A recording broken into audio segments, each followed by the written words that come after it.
Hi! Does this hair make me look like Pebbles?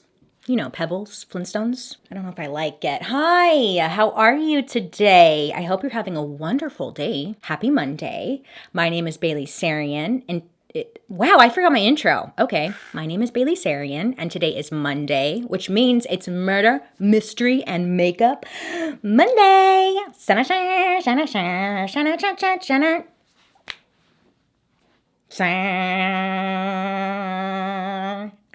If you are new here, hi, my name is BaileySarian, and on Mondays I sit down and I talk about true crime story that's been heavy on my noggin, and I do my makeup at the same time. If you're interested in true crime and you like makeup, I would highly suggest you hit that subscribe button because I'm here for you on Mondays. Super hot out here. I'm freaking melting. I'm wearing my bathing suit because F it. F it. I'm going to wear a bathing suit if I want to. Okay? So before we jump into today's story, we do have to add disclaimer. Warning. Today's story contains graphic descriptions of crime scenes, adult dialogue, and strong language. Viewer discretion is advised. Just have to say that because today we're talking about some weirdo. I just thought of something that I wanted to say really quickly. If you've been following me for a while, then you should know that words are hard. They're very difficult for me. Today's story takes place in Russia. I have freaking lettuce in my teeth and no one was going to tell me. No one was going to tell me. This story takes place in Russia. So as you can imagine, here we go. Here we go. The story doesn't change, but the names might change because of me. Okay, today's story, chess. It involves chess. Chess has come and gone in terms of being a popular topic of conversation over the years. Bobby Fischer was a big deal for a while, remember? And then just recently over quarantine, the Queen's Gambit. Pretty girl playing chess during the pandemic, super cool. Wow, people are very interested. But there's always like some bad seeds within a community, like chess, that kind of puts a stinker on the name. And babe, in 2007, chess became associated with a very dark tale. This is when the world was introduced to Alexander Pichushkin, also known as the Chessboard Killer. I don't think I mentioned it later on in the video because he kind of had different nicknames depending on who you asked. Alexander Pichushkin, he was also known as the Chessboard Killer. He liked to keep account of his victims on a chessboard. So you know how a chessboard, well, if you don't know, a chessboard has 64 squares on it. Well, he kept a victim's log in each square, and at the time of his arrest, Alexander had filled in 61 of the 64 squares of his chessboard. So who is Alexander Pichushkin? He was born April 9th, 1974, so he's an Aries. I've been liking adding in zodiac signs. I think it humbles some of us. He grew up in Mytishi, Moscow, with his mom, Natasha, and his younger half-sister, Katya. His dad left the picture when Alex was just 1 year old, and the family would grow up in the same apartment his whole life. So the family apartment was a 6-minute walk from Bitsevsky Park. And locals, they would describe this area as a quote-unquote bad neighborhood, which later on, it would only get worse thanks to Alexander over here. It was said that Alexander, who I'm just going to call Alex, okay? You get it. He had a pretty normal childhood, okay? He was sweet, he was outgoing, but at the age of 4, that all changed just all of a sudden. I guess one day, little Alex was playing at the park, okay? And he's like, I want to go on swings. So he goes on the swings. He's having a great time swinging, as one does. And then he goes a little too high, and he ends up falling backwards off of the swing. I guess Alex, stands up pretty quickly, and the swing was swinging, and then it swings... Sorry, I'm just saying swing a lot. And it swings backwards, and it ends up hitting him in the head, just smacks him square in the forehead. Now, here's the thing. It's 1978 at this time. And his mom, she doesn't take him to the hospital, but she notices there's a big old bruise forming on his head. So she's like, just put some Vicks on it. You're good. But sadly enough, this accident on the swing, it just really seemed to be a turning point in Alex's life. You see, a kid's forehead only provides a small fraction of protection to the brain compared to you as an adult. So a bump like that, the damage, it would be very severe for Alex than, say, a grown adult. Experts think that the swing incident may have damaged his frontal cortex in his brain, and that kind of damage is known to produce poor impulse control and can cause a tendency towards aggression. addiction, which is exactly what happens to Alex. I mean, not long after his swing incident, it was said that like a light switch went off and he became super impulsive and angry. Mind you, he's only 4, but it was like enough for his mom to take notice. So it wasn't easy in school for Alex. He would say that kids would verbally abuse him, they would bully him, they'd physically abuse him as well. I mean, they would call him some pretty vile names that I cannot say here on YouTube, but it was pretty bad. His mom takes notice that he's just not doing well in school and he's like super quiet and really kept to himself and stuff. So his mom decides to transfer him from the public school and she takes him, or she enrolls him into a school for children with learning disabilities, hoping that it would be just a better and safer place for Alex to learn. Alexander's grandpa found out that he was going to a school for kids with learning disabilities. He was a little upset by this, and his grandpa felt that Alex was like super talented and he had a lot of special gifts, and he just felt like they were being wasted at this school that was focusing more on overcoming disability rather than working on growing his talents or gifts. So his grandpa decided to take Alex, like take him out of school, come live with him, and then he really encouraged Alex to pursue like bigger activities outside of school. And this is where chess comes into the picture. Enter to the scene chess. So his grandpa would go to the local park and play chess pretty often, and he taught Alex how to play, where Alexander would play games against like the older guys there. Now, I guess this park is like super huge. It's ginormous. It's more than 27 acres. I'm so sorry. I don't know where my head's at. It's more than 2,700 acres. I'm really sorry. Focus, Bailey. 2,700 acres, and to put that in perspective, Central Park in New York City is only 843 acres. Bitsa Park was 2,700 acres. Like, that's a big boy. It's a little too big. Now, the downside, this big park was located in not the best area. In fact, many of the people in the area would call this part of Moscow pretty grim. So anywho, Alex, his grandpa, he notices that he caught on pretty quick with playing chess, and he was like really freaking good, okay? He, Alex, was beating a lot of the older guys who had been playing at the park, playing chess at the park for like years. So his grandpa's like, ooh, okay. Now, Alex said that he found it to be a really great way to release his built-up aggression through playing chess, which he still had like a lot of because he was still getting bullied and beat up by kids all the time, like up until his late teen years. Sadly, when Alex was around 15 years old, he would experience his first like real loss. His grandpa passed away, and when this happened, it forced him, well, he had to move back with his mom and like go back to his old school where he was just being tortured pretty much. So he's feeling a lot of anger and sadness over the loss of his grandpa, having to go back to that super awful school, having to move back in with his mom. It was just like a lot of negative changes for him.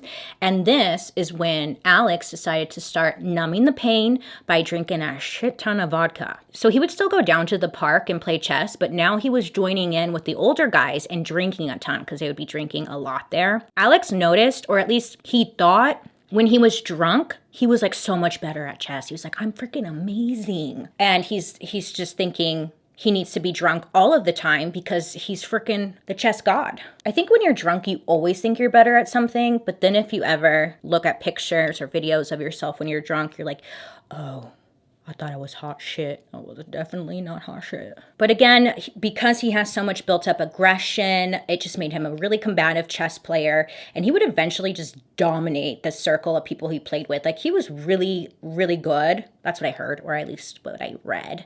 I wasn't there, so I don't know. So it's around this time that Alex develops a new hobby that nobody really knew about. It's like, I don't know how we got here to this point, or like what made him get to this jump in life, but what he was doing, finding children to interact with at like the park or whatever, and then he'd bring his video camera and he'd record them. He would record himself threatening them, but he did it in like a joking, playful manner, but still it was creepy and freaking weird. There was one instance where he had held a young child like upside down by one leg and was telling the camera like, I'm in power, I'm gonna fucking drop you to your death. Like, he just really liked torturing kids or something, a control thing. There you go. And he would video record this, save the tapes, and he would go back and like rewatch these videos later to re-experience that feeling of power he had in the moment. So by 1992, these tapes threatening children, they just weren't cutting it for him anymore. He needed something a little more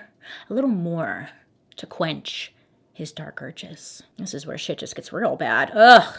So Alex decides like the next thing he needs to do is kill someone. I know, another big jump, but that's what he settles on. So July 27th, 1992, Alex is 18 years old and he's in college and he's talking to one of his classmates named Michael. They must have been close enough because Alex confides in him, tells Michael like, hey, I really want to go on a killing spree. He tells his friend Michael, like, hey, you should come with me. His friend was like, okay. So his friend Michael goes and they're wandering around just looking out for someone to kill. Alex notices that Michael isn't taking this mission as seriously as he was. And this was frustrating to him because it seems like Michael just doesn't really want to be there. It pisses Alex off and he decides, you know what?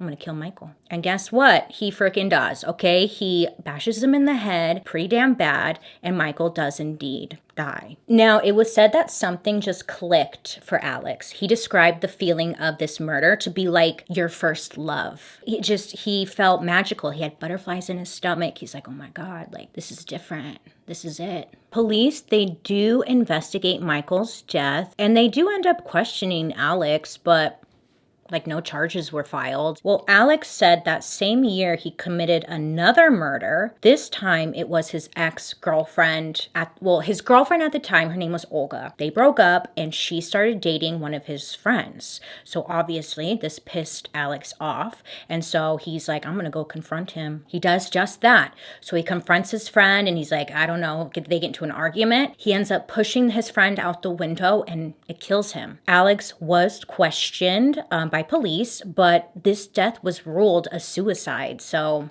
Alexander learned nothing. Great. Fantastic. So it's unclear what happened. Maybe the police like questioning Alex about the murders kind of spooked him a little bit, or maybe killing those two people satisfied him because he would, for some reason, start laying low and he doesn't kill anyone for 9 years. Which is a good thing, right? Great, awesome, the end. It's just unusual. Like nobody really knows what happened in that 9 years. So fast forward to the year 2001. Alex is now 27 years old, and it's said he wasn't the best looking guy around, but what he does have going for him is his personality. It's said that he had like a really nice charm to him. At this time, he was working at a grocery store where his coworkers would describe him as quiet, perhaps a little strange, but he could be pretty charming. Now, this year is when he decides to end his 9-year hiatus, and he's ready to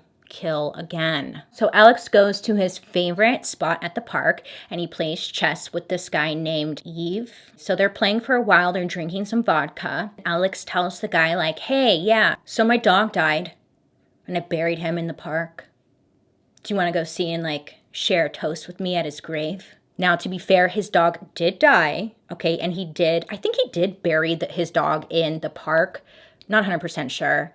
I don't think it really matters because he was using this as a front, okay? So the guy that he's playing chess with, his name's Yves, he's like, yeah, okay, sure, like, let's go toast to your dog. So they go out into the park area where it's like kind of hidden. Alex takes him to the point where his dog was buried. They do share a toast, okay? And then I guess just out of nowhere, Alex attacks this man and kills him. It's pretty brutal. I don't like to go into super graphic detail on my channel. He did some horrendous things. His style was just not appropriate. So he kills the man. He hides the body in like a sewage area and then he just heads home. Now, I guess this is like that fix. He's excited again. Things escalate pretty quickly from here.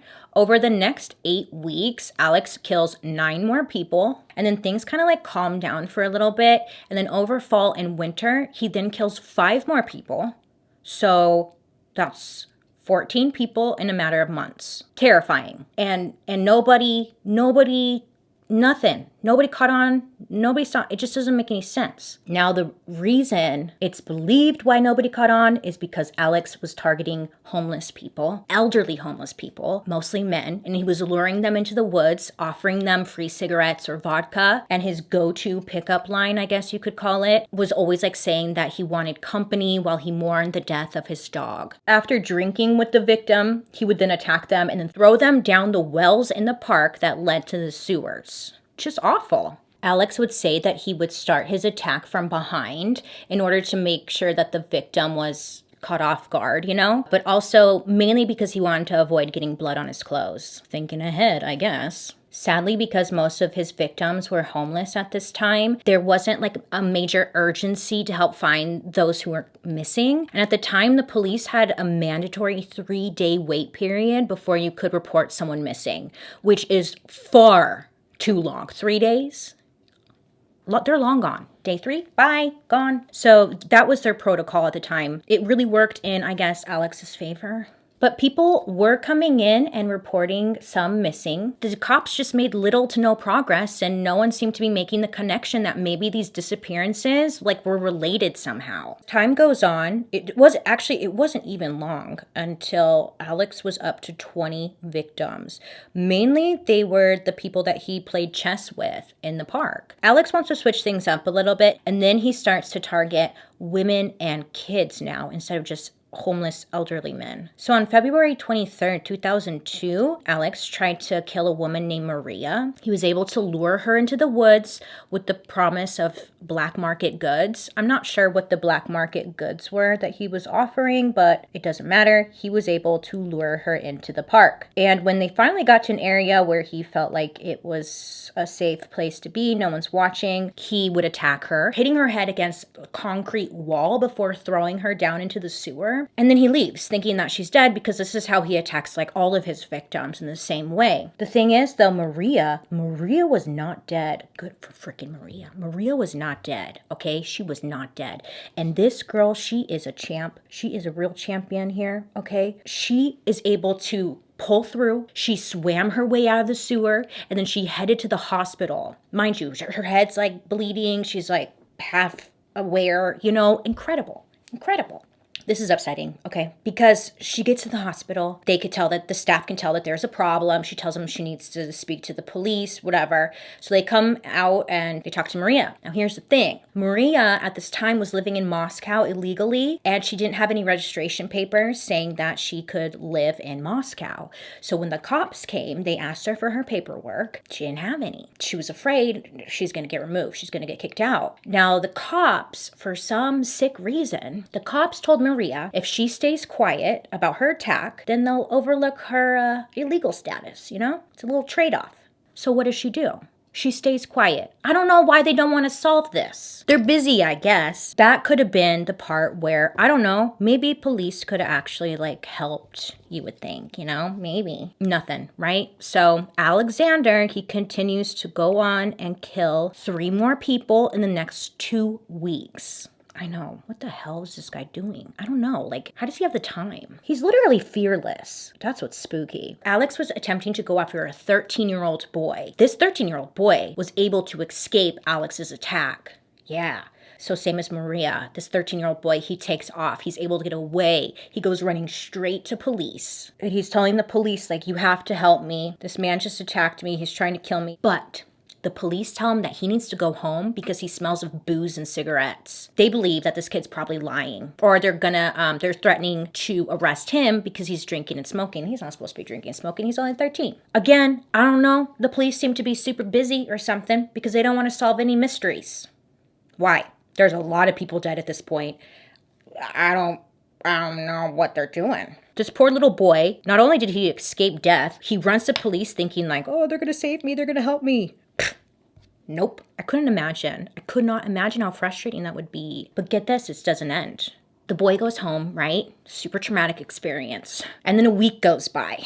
The little boy, 13-year-old boy, he goes down to the metro station. Guess who he spots? Guess who he runs into? Frickin' Alex. The little boy sees Alex. They make eye contact. The little boy, he goes into full-blown panic mode as as he should. He's freaking out and he starts screaming at the top of his lungs. And then he runs to this group of officers who were just standing around, like patrolling the area. He runs to them. The boy's telling them, like, you have to do something. Like, that guy tried to kill me literally a week ago. Like, help me. Like, he's just, he's got to do something. And guess what? Surprise, surprise. They brushed him off and told him to go home.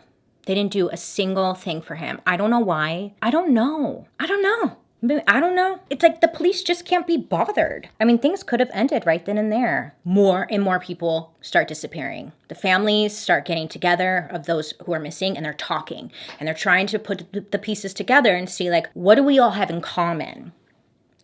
Brainstorm, because obviously the police aren't going to solve this shit. So let's figure it out ourselves. 10 of his victims, they put the pieces together, right? And they realized that 10 of the victims had lived in the same building complex where everyone seemed to know everyone else. It's also where Alex happened to live as well. The people who live in the building complex are super freaked out now because they're like, oh my God, like, we're the target. Terror is just rippling through the apartment blocks and the metro stations that surrounded the huge park that now had become this haunted, awful place. People would even talk about hearing shouts and cries echoing through the trees. So it was awful. And again, police didn't seem to care. There was nothing they could do, really, unless they wanted to go out there, but no one wanted to go out there. Meanwhile, Alex is like, la-di-fucking-da. Mid-2005, Alexander's number of victims was now up to 40 people.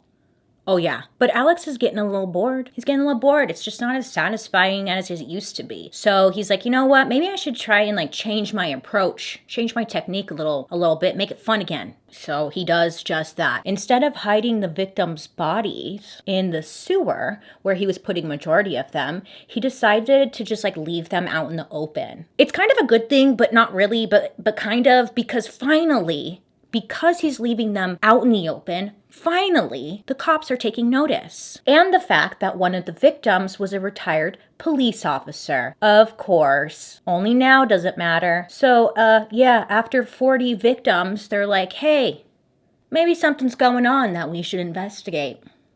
For a brief moment, police arrest a different dude, thinking that he's the one who's been causing all this chaos. Word gets out, it's all over the news and stuff. And this was devastating to Alex. Oh yeah, he was devastated. When he finds out that they got the wrong guy, and this guy's getting all his credit, he's pissed, he's devastated, because he feels like all of his hard work was being credited towards someone else. So he's real butthurt about this. So June 13th, 2006, Alex went after his final victim. So Alex, again, still working at the grocery store, he also worked with a lady named Marina, and they worked together. Well, I think he had like a little crush on her. Actually, no, I think he wanted to murder her because he invites her to go like on a picnic at the park with him. I guess she was kind of nervous because she had heard like nothing but bad things are happening at this park and like maybe we shouldn't go there. But the fact that she was going with Alex kind of gave, I don't know, I guess a little bit of peace of mind. So she ends up agreeing and she goes with him to have a picnic at the park. Marina, she left a note back at home saying that she was going to the park with a coworker named Alex and left his phone number behind, in case of an emergency, because Marina had a young son at home. So just in case of an emergency, like, this is where you can find me. So Marina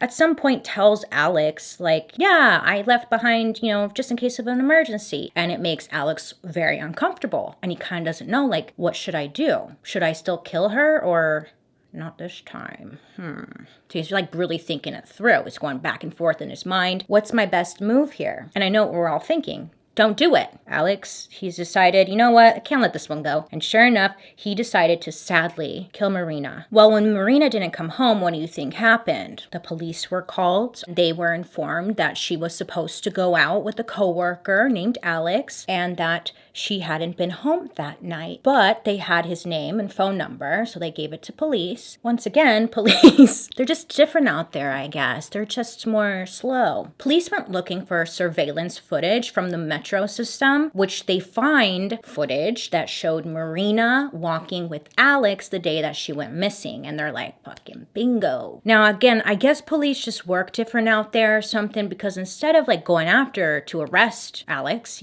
as you think would happen, instead they have his phone number. So they're like, hey, let's get him on the phone. So they call him up. Hey, this is police. Alex answers. And they're like, hey, have you seen your coworker, Marina? And Alex is like, oh no, I haven't seen her in months. And then quickly hangs up on them.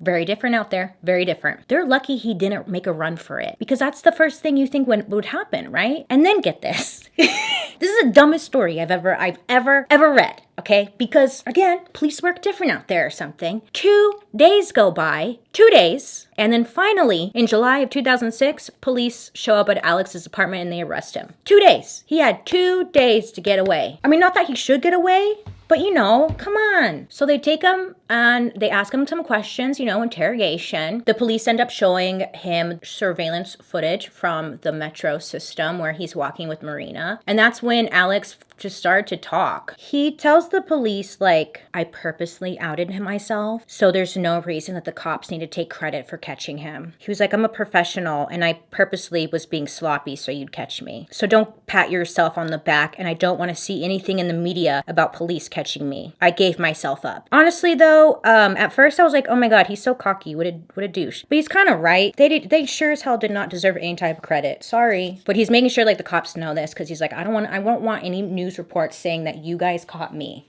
I caught myself. Make sure you write that down. So it really didn't take much for Alex to just start yip-yapping to police. He's telling them everything they want to know. He's like, look, you guys, I actually killed more than 60 people, and you could find all of their bodies in the sewage in the park, because that's where I put them all. I got so much damn makeup in my hair. I'm trying to use this hair powder to fix it. I don't know if I'm using this right, but I think it's working. And then finally, police are making a connection. They're putting the pieces together, and they're like, oh my god, all those missing people, they're probably a victim to Alex. Great work, you guys. Great work. We solved it. But Alex wanted to do more than just talk. He wanted to show the police what he did, and actually led them to the scenes of many of his crimes. He was also really excited to demonstrate like how the murders were committed. He was like super jazzed about it. He's like, let me show you guys. Police, they ended up filming one of the reenactments. I'm laughing because it's just different. So police, they're filming the reenactment of the murders, and he's just going in great detail, but Alex just really seems to be loving the attention. The community in which Alex lived, they were in total shock when they learned that it was Alex who was responsible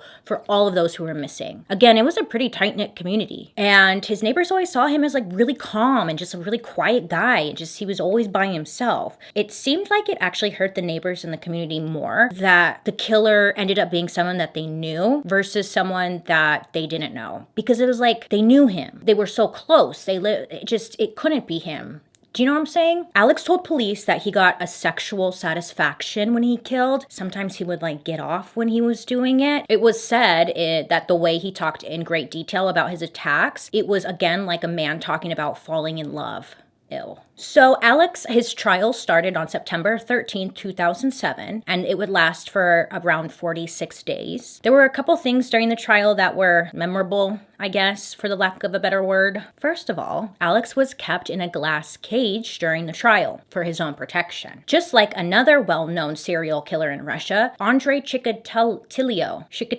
I believe I did a video on him. If I did, I'll link it down below because I'm pretty sure I did. But he's just another well-known serial killer in Russia. And he too was absolutely nuts, okay? When he went to trial, he too was in a glass cage during his whole trial. Second, Alex admitted that he liked toying with the cops during his killing spree, and that the more risky the murder, the more powerful it made him feel. Third, during the trial, he bragged about how many murders he committed. And not only that, he bragged about how violent they were. But most of all, he said his inspiration was to beat Andrei Chikatilo's record, and he wanted to kill as many people as possible and make sure that he was number one and Andrei was no longer number one. Like, that was his biggest motivation, is what he said. Alex genuinely insisted that he be charged with all of the murders he had taken credit for, saying that he deserved the title of 63 victims. He wasn't being charged with that many. He was only being charged with like 40, which, bud, I think that's a lot. But he won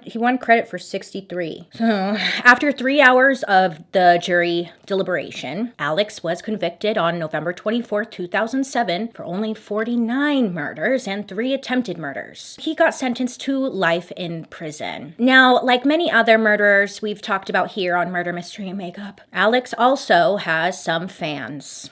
He had a lot of fans, actually. And in 2016, he even tried to get married to one of his fangirls, but the prison system ended up banning them from seeing each other. But the woman, like, still says that she's dedicated to him no matter what, and she's, like, gonna be by his side. Which, girl, like, no. You deserve better than that. Get a better standard for yourself. How about not a murderer? That's a good standard to start with.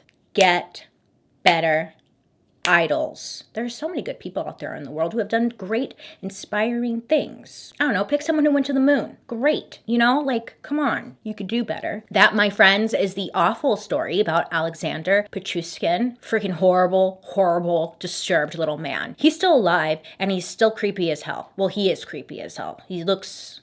When you think of a killer, you're like, I could see it. Well, let me know your guys' thoughts down below. Thank you so much for hanging out with me today. I hope you have a good rest of your day. You make good choices. Please be safe out there. Let me know down below in the comment section who you want me to talk about next week, and I'll be seeing you guys later.